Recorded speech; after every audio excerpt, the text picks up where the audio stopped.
আশা করি তোমরা সবাই ভালো আছো। আজ তোমাদের আমি এই অক্টোবর মাসের যে মডেল অ্যাক্টিভিটি টেস্টটি দেওয়া হয়েছে, যেটা হচ্ছে পার্ট 7, সেই পার্ট 7টা আমি তোমাদের আজকে আলোচনা করব। ঠিক আছে, লকডাউনে যেহেতু আমাদের স্কুল চলছে না, স্কুল বন্ধ আছে, তার জন্য সরকার মডেল অ্যাক্টিভিটি টাস্ক দিয়েছে। তো সেই মডেল অ্যাক্টিভিটি টাস্কগুলো কী করবো আমরা আলোচনা করব। ঠিক আছে, যাই হোক, সেগুলো প্রত্যেক স্কুল থেকে দেওয়া হচ্ছে। আমি সেই যে মডেল অ্যাক্টিভিটি টাস্ক দেওয়া হয়েছে ফিজিক্যাল সায়েন্সের উপরে, আমি সেটা তোমাদের সলভ করে দেবো বুঝিয়ে। ঠিক আছে, এখন তোমাদের ক্লাস 9-এ বা নবম শ্রেণীতে যে মডেল অ্যাক্টিভিটি একটা দিয়েছে এবারে, তার প্রথম 1 নম্বরটা ছিল যে ঘনত্বের এসআই একক কি। তা ঘনত্ব মানে কি? ভর বাই আয়তন। তার এখানে আছে মিটার, কত দাগে আছে তাহলে 1.1, কয়ের দাগে আছে metre per kg cube, metre cube per kg cube, metre cube per kg, kg per metre cube. কিন্তু কোনটা হবে? একটা ঘর থেকে অপশন হবে কেজি পার মিটার কিউব, তাই না? তাহলে অপশন কোনটা হবে? এইটা ঘর থেকে কি হবে? কেজি পার মিটার কিউব, তাই না? ঘনত্ব ডি সমান কি? ভর বাই আয়তন। তাহলে ভরের একক কি? কেজি, আয়তনের একক মিটার। ঠিক আছে, এবার 1.2, ঠিক আছে, 1.2 এর কি বলছি যে একটি লবণের জলীয় দ্রবণে বলয় পরীক্ষা করা হলো, বাদামি বলয় দেওয়া গেল, এর থেকে প্রদত্ত লবণের নিচে যে আয়নটি অস্তিত্ব হয় তা প্রমাণ করো। আমরা জানি সবাই নাইট্রিক অ্যাসিডের শনাক্তকরণ পরীক্ষাতে বলয় পরীক্ষাটি করা হয়, তাই না? সেখানে বাদামি বলয়ের কি দেখা যায়? রিং সৃষ্টি হয়, তাই না? তো সেখানে যে যৌগটা উৎপন্ন হয় তার সংকেত কি হয়?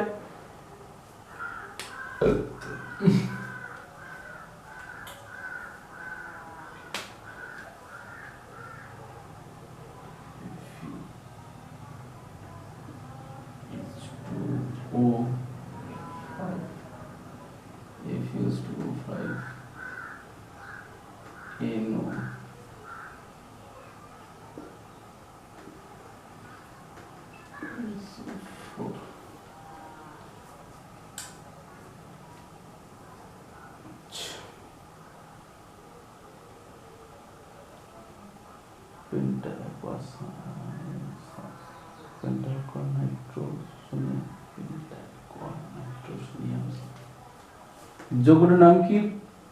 পেন্টা অ্যাকোয়া, পেন্টা অ্যাকোয়া সোনিয়াম nitrate sulphate, penta aqua nitrosonium sulphate, নাইট্রোসোনিয়াম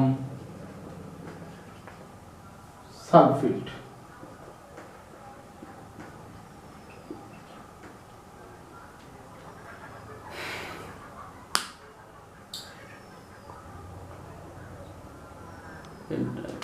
iron sulphate.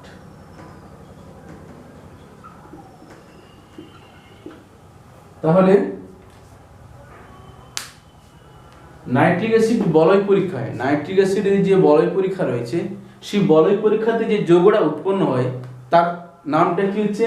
Penta aqua nitrosonium iron sulphate. Penta aqua মানে জলের 5টা অণু আছে, ওই জন্য penta aqua nitrosonium iron sulphate. ঠিক আছে, তাহলে এই যৌগটা তো উৎপন্ন হয়, তাহলে এই যৌগটাতে কোন আয়ন আছে? ঠিক আছে, সেটা তোমরা যেটা দেখো এখানে অপশন দিয়েছে কার্বনেট, সালফেট, নাইট্রেট, ক্লোরাইড। তাহলে অপশন তাহলে কি হবে? বলছে যে একটি লবণের জলীয় দ্রবণে বলয় পরীক্ষা করা হলো, বাদামি বলয় দেখা গেল এবং ওই প্রদত্ত লবণ নিচের যে আয়নটির অস্তিত্ব প্রমাণিত হয় তা হয়। মানে এই যৌগটার মধ্যে যে আয়নের অস্তিত্ব আছে সেটা অপশন দিয়েছে কার্বনেট, এখানের মধ্যে কোথাও কার্বনেট নেই। সালফেট, সালফেট আছে, তারপর নাইট্রেট, নাইট্রেট কোথাও নেই, ক্লোরাইড, ক্লোরাইড নেই। তাহলে কোনটা হবে অপশন? তাহলে ক্ষয়ের অপশনটা, তাই না? তাহলে অপশনটা হচ্ছে ক্ষয়। ক্ষয় তাহলে কি হবে? Sulphate ion. তাহলে সালফেট আয়ন তো SO4, ঠিক আছে। তাহলে এই যৌগটার নাম কি? Penta aqua nitrosonium iron sulphate. তাহলে নাইট্রিক অ্যাসিড বলয় পরীক্ষায় যে যৌগটা উৎপন্ন হয় তার নাম কি? Penta aqua nitrosonium iron sulphate. Penta aqua nitrosonium iron sulphate এইটা। তো এটা হচ্ছে আমাদের নাইট্রিক অ্যাসিডের বলয় পরীক্ষায় এই যৌগটা উৎপন্ন হয়। তা এই যৌগটাতে এখানে কোথাও কিন্তু কার্বনেট নেই, কোথাও নাইট্রেট নেই, কোথাও কিন্তু ক্লোরাইড নেই, এটা হচ্ছে কি? Sulphate ion. এটা সালফেট আয়ন, খত দেখে অপশন হবে। এবার আছে যে মিশ্রণটি কলয়েডীয় নয় তা হলো, প্রথম আছে কি? 1.3। আচ্ছা, কুয়াশা একটা কলয়েড দ্রবণ নাকি, তাই না? তাহলে কুয়াশা কি? কুয়াশা কিন্তু কলয়েড। গোল্ড সল্ট এটাও কলয়েড। কুয়াশা তার হচ্ছে গোল্ড সল্ট,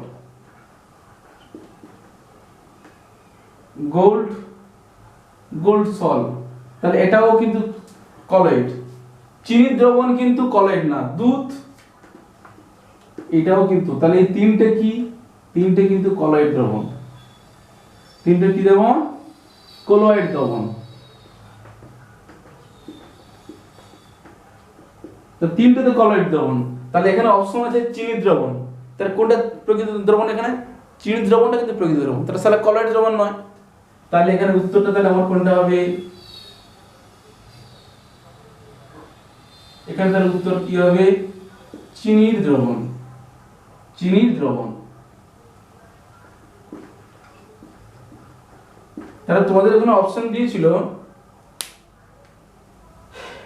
যে মিশ্রণটি কলয়েডীয় নয় তা জানতে চেয়েছি, যে কোনটা কলয়েড নয়।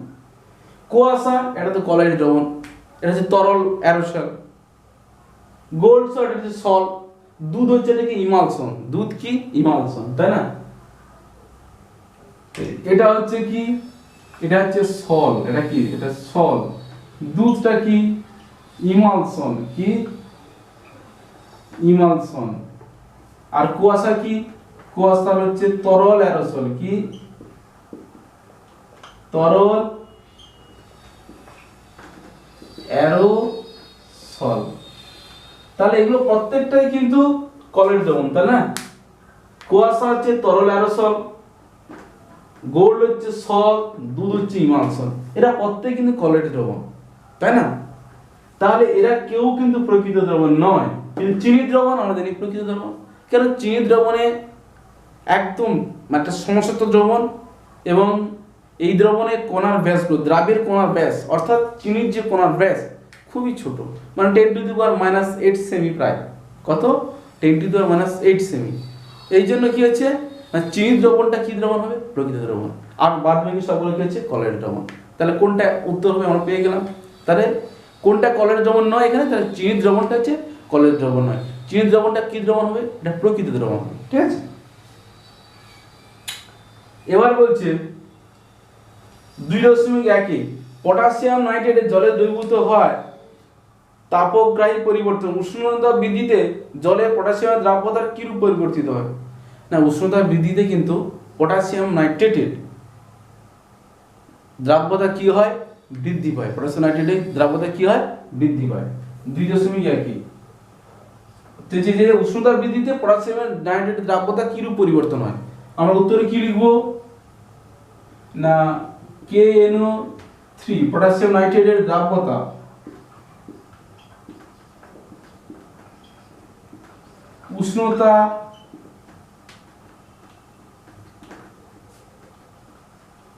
উষ্ণতা বৃদ্ধিতে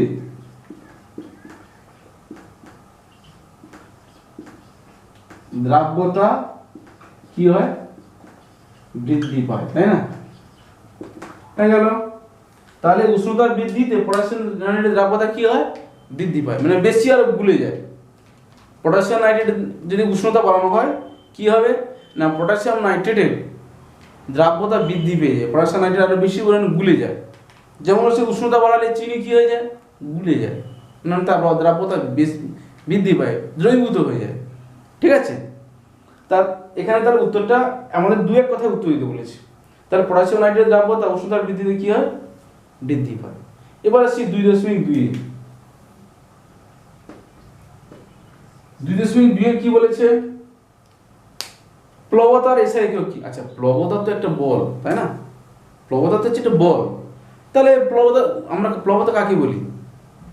না, যখন কোনো বস্তুকে কোনো তরল বা গ্যাসের মধ্যে নিমজ্জিত করা হয়, যখন কোনো বস্তুকে কোনো তরল কিংবা গ্যাসের মধ্যে নিমজ্জিত করা হয়, তখন ওই তরল বা গ্যাস বস্তুটির উপর একটা ঊর্ধ্বমুখী কি করে বল প্রয়োগ করে, তাকেই বলছি আমরা প্লবতা। অর্থাৎ তাহলে বলকেই প্লবতা বলছি, তাই না? তাহলে প্লবতা যেটা বল, প্লবক বল বায়ান্সি ফোর্স, কি বলছি? বায়ান্সি ফোর্স। তাহলে এসআই একক কি হবে? নিউটন, তাই না? তাহলে প্লবতার এসআই একক কি হবে? তাহলে প্লবতার এসআই একক কি হবে?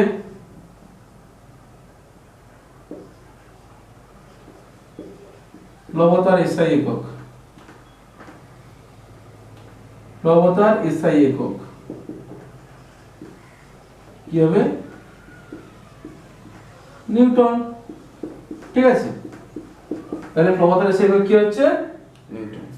এবার নেক্সট আসছে জুল ও আর্গের মধ্যে সম্পর্ক 1 সেকেন্ডে।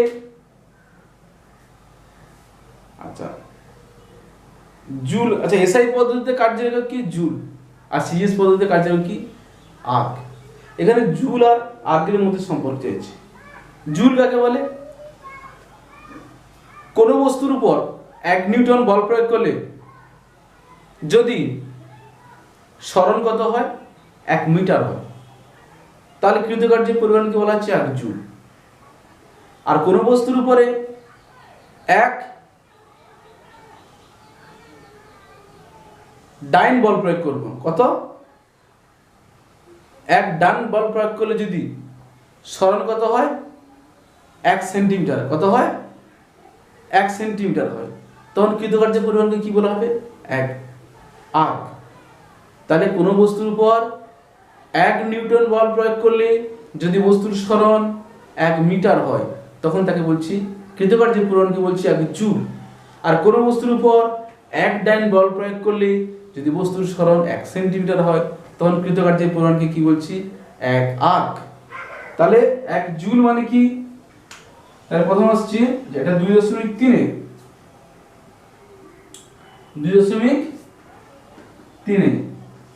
জুল ও আর্গের মধ্যে, জুল ও আর্গের মধ্যে সম্পর্ক, ঠিক আছে?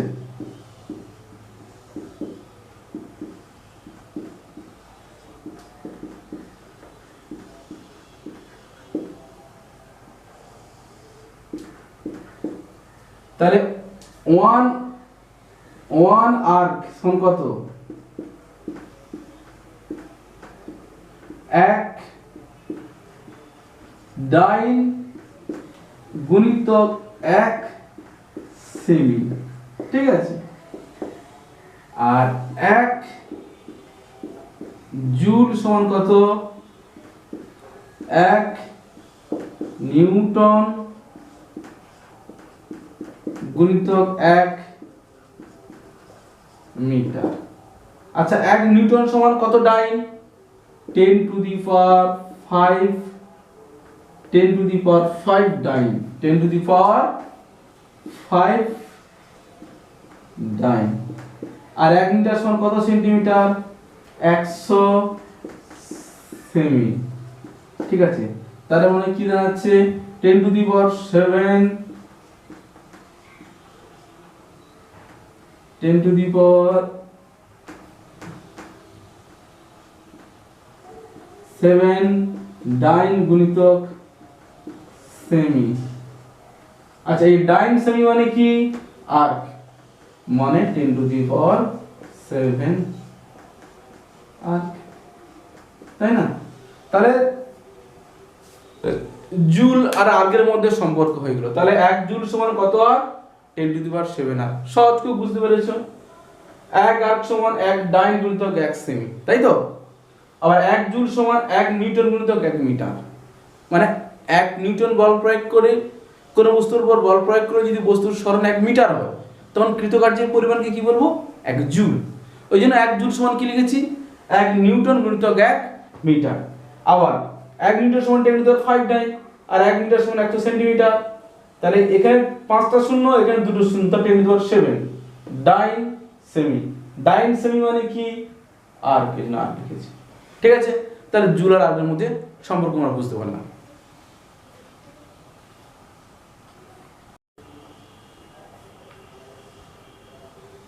আচ্ছা, নেক্সট প্রশ্ন আসছি 3.1। একটি ধাতুর ইয়ং গুণাঙ্ক দেওয়া আছে 9.8 × 10⁻11 ডাইন পার্ট সেমি স্কয়ার।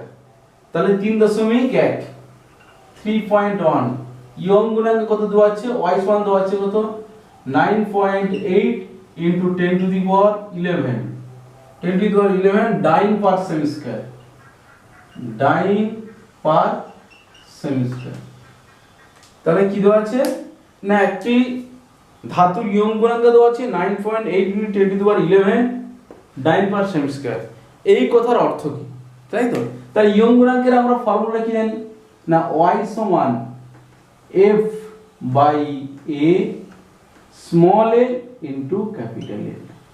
ঠিক আছে, আমরা কিন্তু এই ফর্মুলা থেকে পেয়ে যাবো। দেখো, যদি প্রস্থচ্ছেদের ক্ষেত্রফল 1 হয়, দৈর্ঘ্য একক দৈর্ঘ্য যদি হয় এবং দৈর্ঘ্য বৃদ্ধি যদি 1 হয়, তাহলে বল হয়ে যাবে ইয়ং গুণাঙ্ক, তাই না?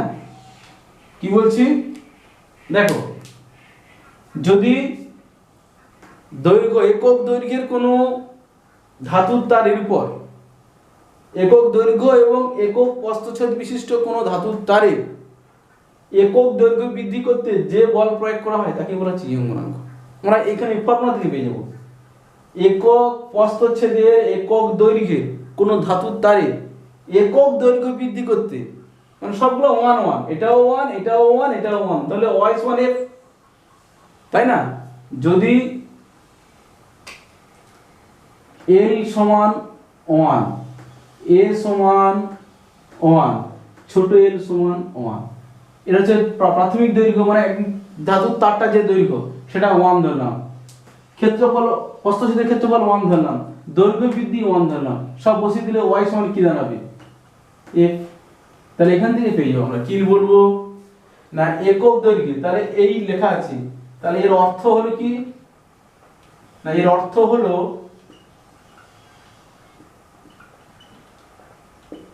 একক প্রস্থচ্ছেদ ও একক দৈর্ঘ্যে কোন একক দৈর্ঘ্য ও একক প্রস্থচ্ছেদ ও একক দৈর্ঘ্যের কোন ধাতুর তারে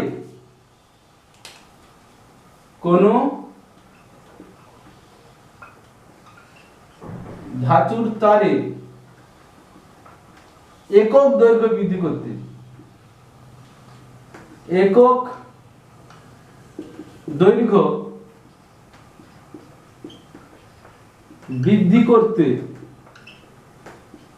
যে বল প্রয়োগ করা হয়, যে বল প্রয়োগ করা হয় তাকে, তার মান কত, এত ডাইন, তার মান 9.8 × 10⁻11 ডাইন। কথা অর্থ হচ্ছে এটাই। তাহলে কি হচ্ছে, এই কথার অর্থ যে ইয়ং গুণাঙ্ক, কোন ধাতুর ইয়ং গুণাঙ্ক 9.8 × 10⁻11 এত ডাইন পার্ট সেমি স্কয়ার। এই কথার অর্থ কি না, এই কথার অর্থ হলো যে একক প্রস্থচ্ছেদ ও একক দৈর্ঘ্যে কোন ধাতুর তারে একক দৈর্ঘ্য বৃদ্ধি করতে যে বল প্রয়োগ করা হয় তার মান হচ্ছে এত 9.8 × 10⁻11 ডাইন। অর্থাৎ আমি এই বলটা যদি প্রয়োগ করি তাহলে একক দৈর্ঘ্যের কোনো ধাতুর তারে দৈর্ঘ্য বৃদ্ধি, তার প্রস্থচ্ছেদ ক্ষেত্রফল যদি একক হয় তার দৈর্ঘ্য বৃদ্ধিও কত হবে, একক হবে। ঠিক আছে, এবার নেক্সট প্রশ্ন, জিঙ্ক ও সোডিয়াম হাইড্রোক্সাইডের গাঢ় জলীয় দ্রবণে উত্তপ্ত করা হলে যা ঘটবে তার রাসায়নিক সমীকরণ সহ লেখো। জিঙ্কের সঙ্গে সোডিয়াম হাইড্রোক্সাইডের বিক্রিয়া, তাহলে 3.2। তাহলে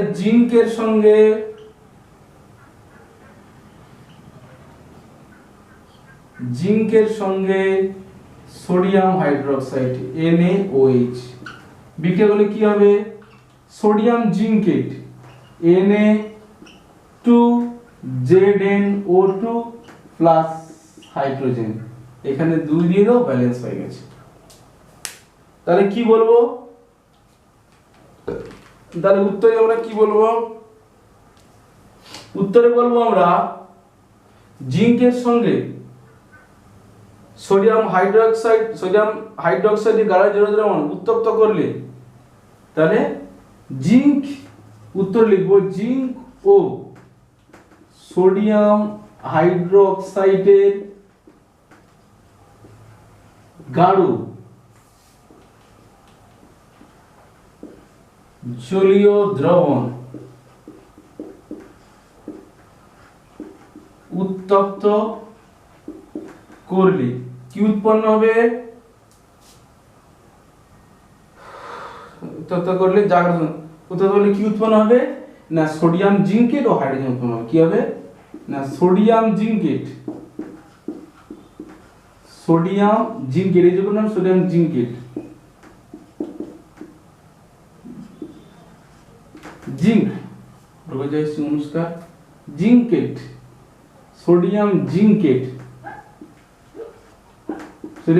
সঙ্গে কি Na2ZnO2, সোডিয়াম জিঙ্কেট ও হাইড্রোজেন উৎপন্ন, তাই না?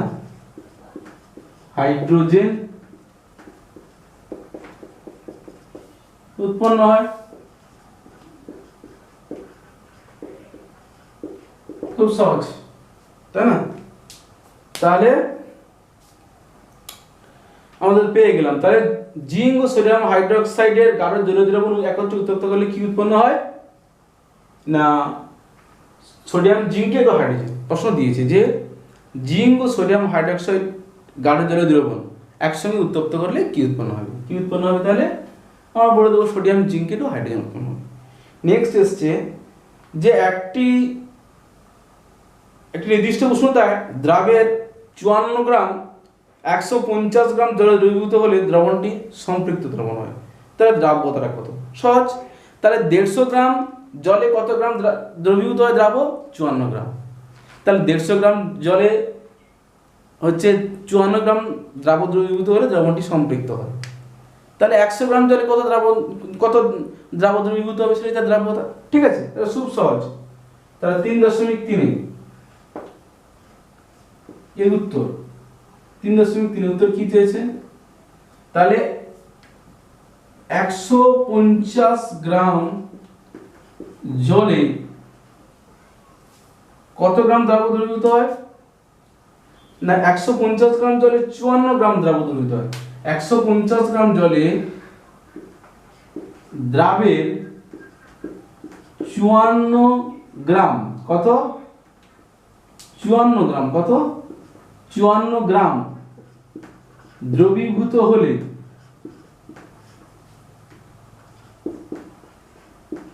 দ্রবণটি সম্পৃক্ত হয়। তাহলে 100 গ্রাম জলে দ্রাবের কত গ্রাম দ্রবীভূত হলে দ্রবণটি সম্পৃক্ত হবে? সেটাই আমাদের দ্রাব্যতা। 100 0 0 কাটা, 5 2 10, 5 3 15, 18 3 54। তাহলে 18 দিনে কত? 36। তাহলে কত গ্রাম দ্রাব্য দ্রবীভূত হবে? না 36 গ্রাম দ্রাব্য দ্রবীভূত হলে দ্রবণটি সম্পৃক্ত হবে, তাই তো? আমি এটা শর্টে করলাম। 150 গ্রাম জলে 54 গ্রাম 150 গ্রাম জলে দ্রাবের 54 গ্রাম দ্রবীভূত হলে দ্রবণটি সম্পৃক্ত হয়, তাই তো? দ্রবণ সম্পৃক্ত দ্রবণ হয়ে যায়। তাহলে 100 গ্রাম জলে কত গ্রাম দ্রাব্য দ্রবীভূত হচ্ছে? 36 গ্রাম। তাহলে 100 গ্রাম জলে কত দ্রাব্য দ্রবীভূত হবে? 36 গ্রাম দ্রাব্য দ্রবীভূত হলে দ্রবণটা কি হয়ে যাবে? সম্পৃক্ত দ্রবণ হয়ে যাবে, তাই না? তাহলে এখানে দ্রাব্যতা কত হবে? 36। তাহলে দ্রবণটির দ্রাব্যতা কত হলো? মানে ওই উষ্ণতায়, ওই নির্দিষ্ট উষ্ণতায় দ্রবণটির দ্রাব্যতা 36। তাহলে কি উত্তরে কি লিখবো? না ওই নির্দিষ্ট উষ্ণতায় ওই নির্দিষ্ট উষ্ণতায় দ্রবণটির দ্রাব্যতা কত? 36।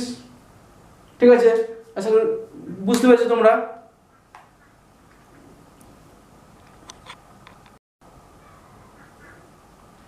আচ্ছা, পরের প্রশ্ন রয়েছে যে 1 কিলোগ্রাম ভরে কত হচ্ছে 1 কিলোগ্রাম ভরে একটি বস্তু 1 মিটার পার সেকেন্ড বেগে ধাবমান হলে তার গতিশক্তি কত হবে নির্ণয় করো।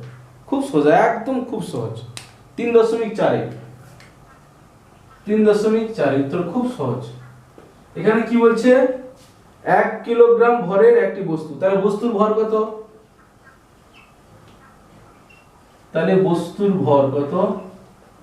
বস্তুর ভর m সমান 1 কিলোগ্রাম বলেছে, এবং বস্তুটির বেগ কত? তাহলে 1 মিটার পার সেকেন্ড। তাহলে বস্তুটির বেগ কত? বস্তুটির বেগ আছে কত? বেগ v সমান 1 মিটার পার সেকেন্ড। আমাকে কি বের করতে বলেছে? তার গতিশক্তি। তাহলে গতিশক্তি কত হবে? না, গতিশক্তি ই কে, এটাকে কাইনেটিক এনার্জি বলে। কি বলে? Half M V square. তাহলে হাফ এম ভি স্কয়ার, তাহলে হাফ এম এর জায়গায় 1, ভি এর জায়গায় 1 স্কয়ার, মানে কত? হাফ সমান কত দাঁড়াচ্ছে তাহলে? 0.5 জুল। তাহলে গতিশক্তি কত বের হবে আমাদের? গতিশক্তি হবে তাহলে 0.5 জুল। তাহলে নির্ণয় গতিশক্তি কত হবে? নির্ণয় গতিশক্তি কত হবে? 0.5 জুল। ঠিক আছে, 0.5 জুল হয়ে গেল। ঠিক আছে, বুঝতে পেরেছো সবাই? এবার আছে 4.1 এর একটা প্রশ্ন আছে। 4.1 কি বলছে? এর ফার্স্ট পার্ট বলছে যে অভিকর্ষ বলের দ্বারা কার্য। তাহলে কোনো বস্তু যখন একটা গাছ থেকে যখন আপেল নিচে পড়ে যায়, সে অভিকর্ষ বলের নামে, তাই না? এটা হচ্ছে অভিকর্ষ বলের দ্বারা কার্য। তাহলে কোনো বস্তু যখন উপর থেকে নিচে পড়ে তখন সে অভিকর্ষ বলেই পড়ে, তাহলে সেক্ষেত্রে অভিকর্ষ বলের দ্বারা কার্য হয়, তাই না? হ্যাঁ, তাহলে কোনো বস্তু যখন প্রথম যে অভিকর্ষ বলের দ্বারা কার্য, তাহলে কি বলবো? না, কোনো বস্তুকে যখন উপর থেকে ছাড়া হয়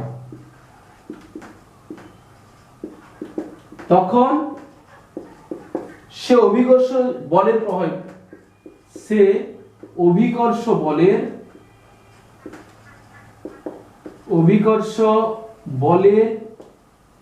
প্রভাবে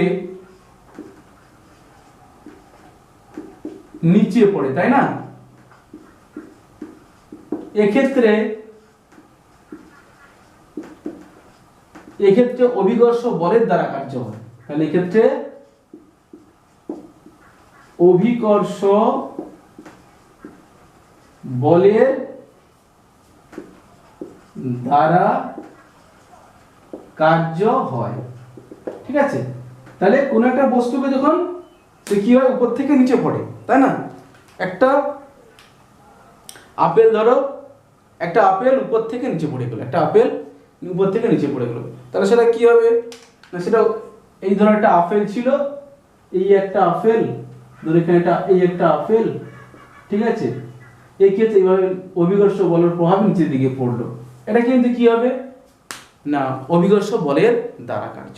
এবার আসছে অভিকর্ষ বলের বিরুদ্ধে কার্য। মানে কোনো বস্তুকে, ধরো এই একটা বল, এই বলটাকে কি করবো আমি? এই বলটাকে আমি উপরের দিকে ছুড়ে দেবো, অভিকর্ষ বল নিচের দিকে কাজ করছে, তুমি উপর দিকে ছুটছো, এটা কি হচ্ছে? অভিকর্ষ বলের বিরুদ্ধে কার্য। এটা কি হচ্ছে? এই যে গ্র্যাভিটেশনাল ফোর্স নিচের দিকে কাজ করছে আর বস্তুরাও নিচের দিকে নিচের দিকে পড়ছে, এটা অভিকর্ষ বলের দ্বারা কার্য। আর এই ক্ষেত্রে না, অভিকর্ষ বল কোন দিকে ছুটছে? নিচের দিকে, আর বস্তুরা ছুটছে কোন দিকে? উপর দিকে। তাহলে এটা কি হবে? অভিকর্ষ বলের বিরুদ্ধে কার্য। তাহলে কি হবে? কোন বস্তুকে যখন উপরের দিকে ছোঁড়া হয়, কোন বস্তুকে যখন উপরের দিকে ছোঁড়া হয়, 2 নম্বর তাহলে কি বলবো? কোন বস্তুকে যখন উপরের দিকে ছোঁড়া হয়,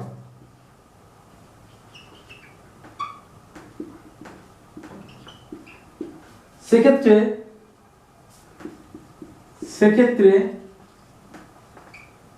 অভিকর্ষ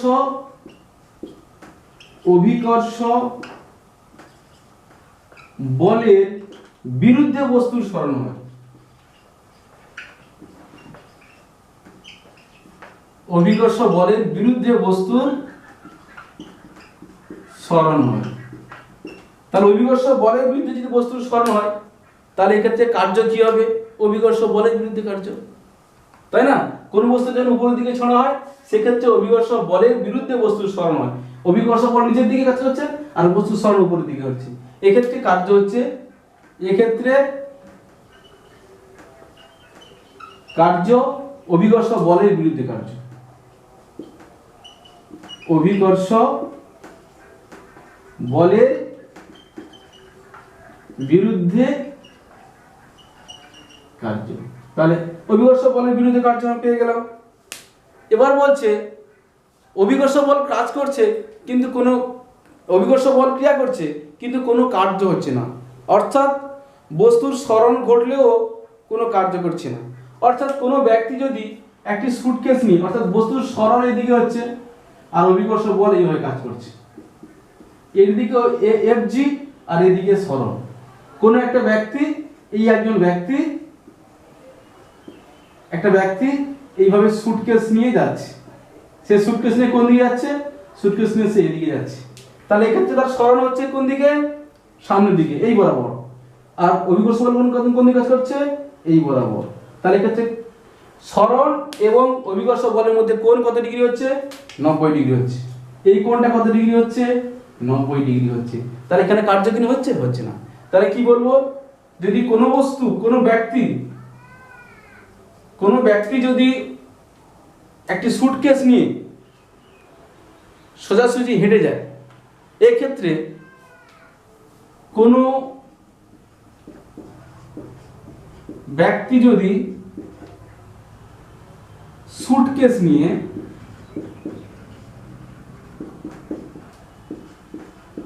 সোজাসুজি হেঁটে যায়, সোজাসুজি হেঁটে যায়, সেক্ষেত্রে অভিকর্ষ বল এবং ওই ব্যক্তির সরণ,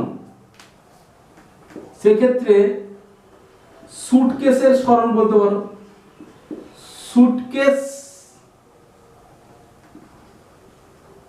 সুটকেসের সরণ মানে ওই ব্যক্তির সরণ, সুটকেসের সরণ এবং অভিকর্ষ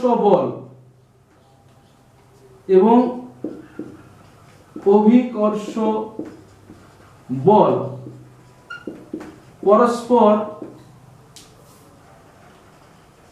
লম্বভাবে ক্রিয়া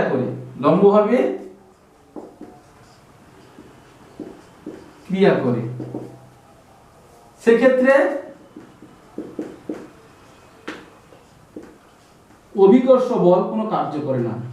অভিকর্ষ বল কোনো কার্য করে না। এটি কি বল হয়ে যায়? এটি একটি কার্যহীন বল হয়ে যায়। কি হয়ে যায়? কার্যহীন বল হয়ে যায়। ঠিক আছে?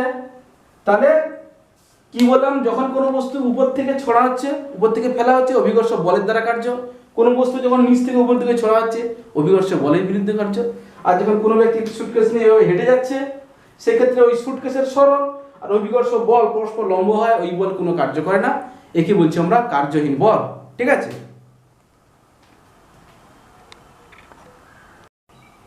তোমাদের শেষ কোশ্চেন। ঠিক আছে, 4.2 বলছে যে 500 ml দ্রবণে 4.2 500 ml দ্রবণে 34.2 গ্রাম গ্লুকোজ দ্রবীভূত আছে। তার গ্লুকোজের আণবিক ওজন দেওয়া আছে কত না এমটা হচ্ছে গ্লুকোজের আণবিক ওজন কত দেওয়া আছে 342 আণবিক ভর। কার? গ্লুকোজের আণবিক ভর,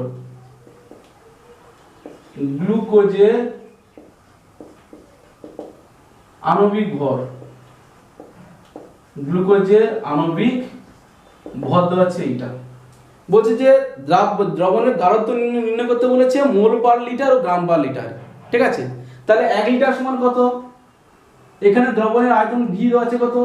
এখানে ভি দেওয়া আছে 500 ml, আর ছোট এম কত দেওয়া আছে না 34.2 গ্রাম। ঠিক আছে, তাহলে আমরা সরাসরি চলে যাই। তাহলে 500 ml দ্রবণে, তাহলে 500 ml দ্রবণে গ্লুকোজ আছে, গ্লুকোজ দ্রবীভূত আছে কত 34.2 গ্রাম। তাহলে 1000 ml বা 1 লিটার দ্রবণে গ্লুকোজ দ্রবীভূত কত আছে? সোজা একদম 34.2 নিচে 500 উপরে 1000, তাহলে কত দাঁড়াচ্ছে 500 2 1000 2 দুনে 4 8 এত গ্রাম কত আছে 68.4 গ্রাম আমার দ্রবীভূত আছে। ঠিক আছে, এবার আমরা কি করব? তাহলে আমরা তাহলে 1 লিটারে কত গ্রাম আছে এইটা, তাহলে এটা তাহলে 2 নম্বর উত্তর পেয়ে গেছি। ঠিক আছে, আচ্ছা এবার 1 নম্বর উত্তরটা আমি এবার কি করব, এইটাকে এই আণবিক ভর দিয়ে ভাগ করে দেবো, তাই তো? তাহলে দ্রবণের গাঢ়ত্ব কত হবে 68.4 বাই 342, দশমিক তুললে নিচে 10 2, তাহলে 2/10 সমান 0.2 এত কি মোল পার লিটার। এত মোল পার লিটার, ছোট হাতে লিখতে পারো, এত মোল পার লিটার। এটা 1 নম্বর। 2 নম্বর উত্তরটা আগে বের করে নিয়েছি কত গ্রাম আছে। তাহলে 2 নম্বর উত্তর আছে দ্রবণের গাঢ়ত্ব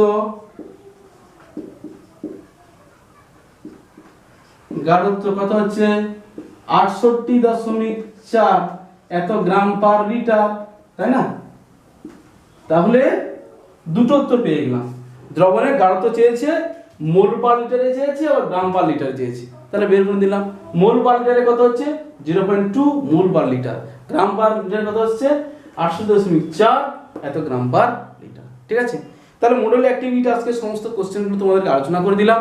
যদি এই কোশ্চেন সংক্রান্ত কোনো কিছু সমস্যা থাকে অবশ্যই আমাকে কমেন্টস করে জানাবে, আমি তোমাদের আরো ভালো করে বুঝিয়ে দেবো বা আমি সেই বিষয়ে আরো আলোচনা করব। সবাই ভালো থাকবে, সুস্থ থাকবে, আর বেশি বেশি করে মন দিয়ে পড়ো, বেশি বেশি করে মডেল অ্যাক্টিভিটি টাস্ক করো।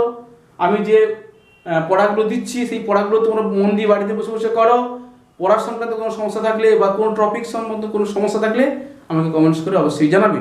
ঠিক আছে, আজকে আর নয়, আবার পরবর্তী ক্লাসে আমাদের আবার দেখা হচ্ছে।